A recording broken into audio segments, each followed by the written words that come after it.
మోకాలు మార్పిడి సర్జరీ అందుబాటులోకి వచ్చాక మోకాళ్ళ నొప్పుల బాధలు చాలా వరకు తగ్గిపోయాయి. అయితే కృత్రిమంగా కీళ్లను అమర్చే ఈ సర్జరీ గురించి మనలో చాలా మందిలో చాలా రకాల నమ్మకాలు ప్రచారంలో ఉన్నాయి. కీలు మార్పిడి సర్జరీ బాధాకరంగా ఉంటుందని, నొప్పులు ముదిరిపోయే వరకు సర్జరీ చేయించుకోకూడదని, మోకాలు మార్పిడి తర్వాత కింద కూర్చోకూడదని, మెట్లెక్కకూడదని, కృత్రిమ కీలు ఎక్కువ కాలం మన్నిక ఉండదని నమ్ముతున్నారు. అసలు ఈ నమ్మకాలు నిజమెంత? మోకాలు మార్పిడి సర్జరీపై సామాన్య జనంలో ప్రచారంలో ఉన్న నమ్మకాలు, వాటిలోని నిజానిజాల గురించి డాక్టర్ని అడిగి ఇప్పుడు తెలుసుకుందాం.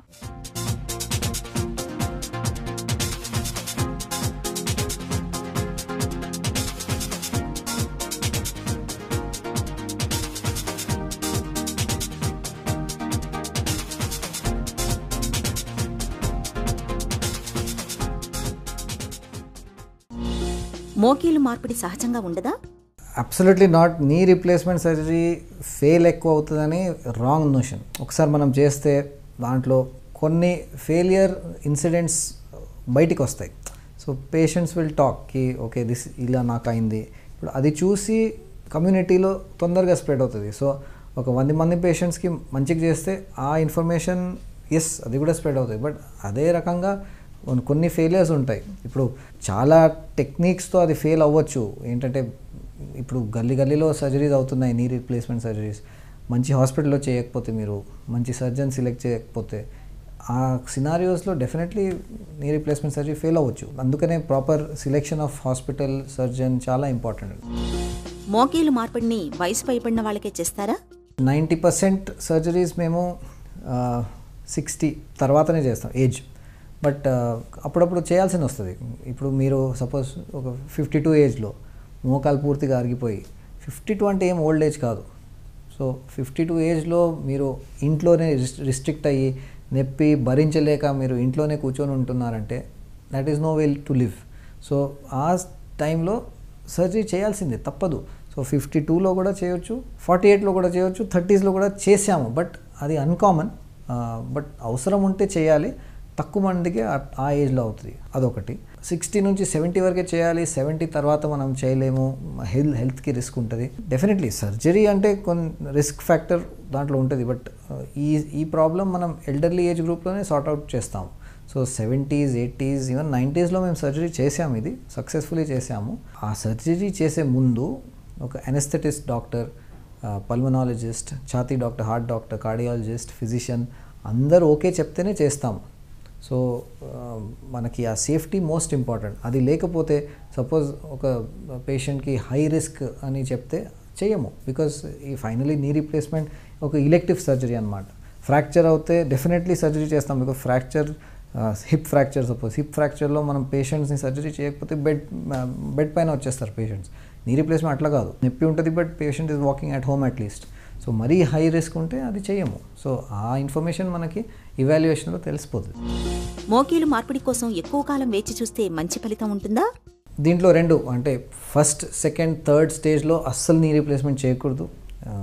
మంచి రిజల్ట్ రాదు, అవసరం కూడా లేదు. టైం మీరు తొందరగా చేస్తే ఇది ఒక problem. So perfect time is stage 4. కానీ ఆ స్టేజ్ 4 ఒకసారి వస్తే ఇమీడియట్ చేయాలి. ఎందుకంటే ద మోర్ యూ వెయిట్ మీకు ఇబ్బందిగా ఎక్కువ ఉంటుంది. బికాజ్ రోజు నొప్పి ఉంటుంది. That's the first thing. Second ఏంటంటే కాలు వంకరగా అయిపోతాయి. సో సింపుల్ సర్జరీని మీరు కాంప్లికేట్ చేస్తున్నారు by waiting for a long time.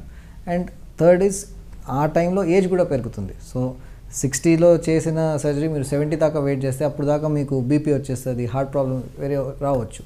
So అందుకనే ఆ స్టేజ్ 4 రావంగానే ఎప్పుడైనా అది చేసుకోవచ్చు. No need to wait. కృత్రిమ కీళ్ళన్నీ ఒకే రకంగా ఉంటాయా? దీంట్లో కూడా చాలా వేరియేషన్స్ ఉంటాయి. ఇంప్లాంట్ కంపెనీస్ వేరే వేరే ఉంటాయి. దాంట్లో కూడా ఇప్పుడు వెస్టర్న్ వరల్డ్ నుంచి చాలా ఇంప్లాంట్స్, ఇప్పుడు కూడా మోస్ట్లీ మనం ఇంపోర్టెడ్ ఇంప్లాంట్సే వాడుతున్నాము. బట్ ఇండియాలో కూడా మంచి మంచి ఇంప్లాంట్స్ తయారు చేస్తున్నారు ఇప్పుడు, అవి ఉన్నాయి. So that is one segment.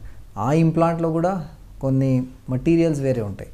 Alloys ఉంటాయి. కోబాల్ట్ క్రోమ్ అని ఒకటి ఉంటుంది, టైటానియం అని ఒకటి ఉంటుంది, సో నియోబియం కోటింగ్ అని ఒకటి ఉంటుంది. సో ఇవి వేరే వేరే different types. And third of course robotic technology, non robotic technology, ఈ డిఫరెన్సెస్ కూడా దీంట్లో ఉన్నాయి. సర్జరీ తర్వాత మోకాళ్ళను వంచలేమా, క్రింద కూర్చోలేమా? ఈ సర్జరీ తర్వాత ఇమ్మీడియట్ నెక్స్ట్ డే నుంచి మనం వాకింగ్ స్టార్ట్ చేస్తాము. సో ఇనీషియల్ స్టేజ్లో వాకర్ సహాయంతో నడవాలి. ఒకసారి ఆ వాకర్ వదిలేస్తే మనం ఫ్రీగా నడవచ్చు. బట్ బెండింగ్ ఏంటంటే డే 1 నుంచే స్టార్ట్ చేస్తాము. ఓకే, సో ఫస్ట్ బెడ్ పైన కూర్చోబెట్టి ఇలా సిట్టింగ్లో చేస్తాము, ఫ్లాట్ బెడ్ పైన పడుకొని చేస్తాము.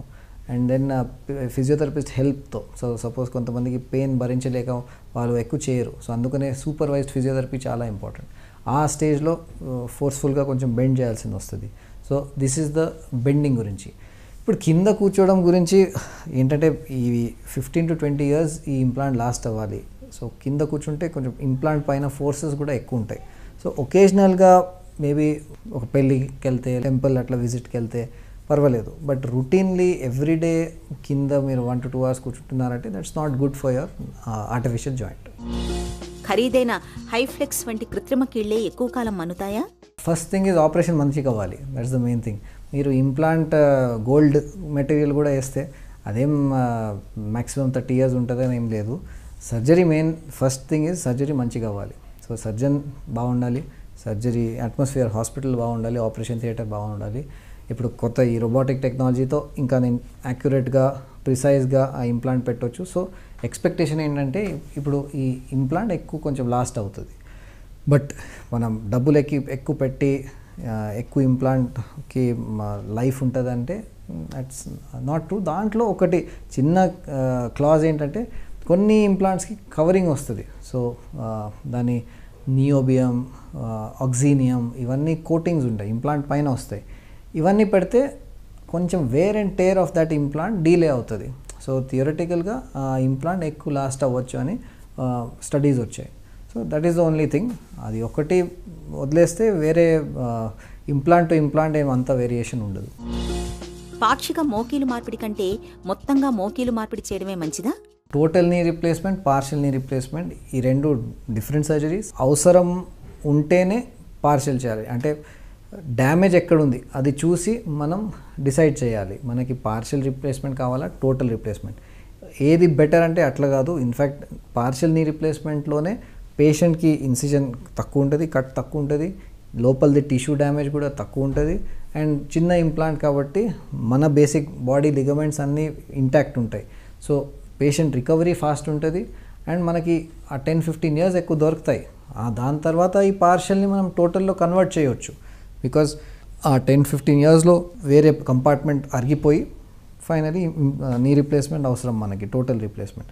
బట్ ముందే టోటల్ బెటర్ దెన్ పార్షియల్ అని తప్పు. ఒకప్పటితో పోలిస్తే ఇవాళ మోకీలు మార్పిడి సర్జరీకి సంబంధించి విప్లవాత్మక మార్పులెన్నో వచ్చాయి. కృత్రిమ కీళ్ల మన్నిక కూడా సగటున 20 ఏళ్లకు పైనే ఉంటుంది. ఈ నేపథ్యంలో మోకీలు మార్పిడికి సంబంధించిన భయాలు అర్ధరహితమనే చెప్పుకోవాలి. సందేహాలు వీడి సకాలంలో సర్జరీ చేయించుకుంటే మోకాల నొప్పులను ఇట్టే వదిలించుకోవచ్చు.